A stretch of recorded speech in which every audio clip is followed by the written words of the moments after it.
Some people don't embrace technology. They don't want to try anything new. They're afraid of it. Yamaha is a company that is not afraid of it. They embrace it wholeheartedly. I formed a band with some friends in grade school, and my uncle had a little recording studio at his house. We went over there and made a record, and I somehow just kind of knew how to do it, where everybody else was kind of like mystified by all the knobs and buttons. It just came natural for me. I was always interested in audio from way back. I played in band, and the band instructor had a tape machine, and I had the only loudspeakers in my school, and so we had college concerts. That's how I started. I was doing a dance record in Nashville. It was pretty pitiful, and I get this phone call, and it's this English accent on the other end of the line. This guy saying he was the manager for Dire Straits, and they'd like me to come over to England and make their next record. I thought for sure it was just a friend playing a prank joke, and I said, "Look, I'm too busy for this right now. You'll have to call me tomorrow," and hung up the phone. I was on a tour with Peaches and Herb, and Neil Diamond was sharing the bill with them, and his road manager said, "Hey man, can you do a show with us next week?" And I said, "Oh sure, no problem." And I've been there ever since.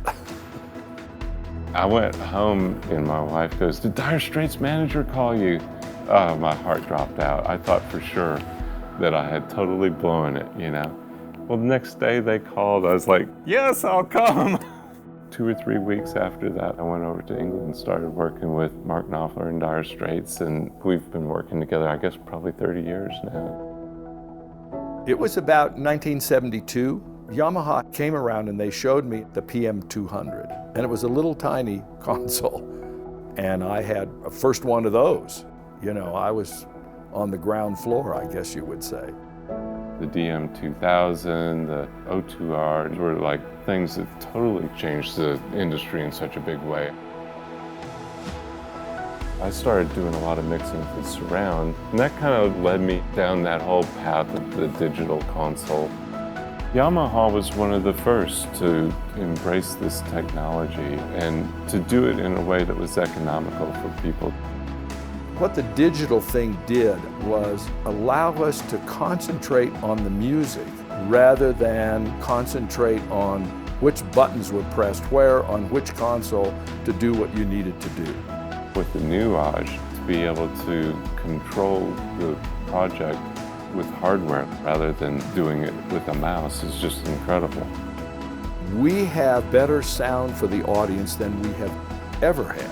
And when you go into the digital domain, you have much more control over things, and you can do things you couldn't possibly do with an analog console. It became more musical. It gives you that feeling that you're part of making the record. The music is at your fingertips. So I still tell people I'm kind of retired. I love living in the little town up in the mountains. I've tried to become involved in things in the community. I'm still involved in the Southern California Mountains Foundation. We're working hard to save the forest and save it for the future generations. That's really important, to have a life where you share stuff with other people. Being given the opportunity to work with young people and give out the knowledge that I've got over the years to help them come along is a great way to keep bringing up new people. To see kids that all of a sudden there's a sparkle in their eyes and they see something that's worthwhile, that's really important to me. It's sharing the experiences, because you can't ever take those back.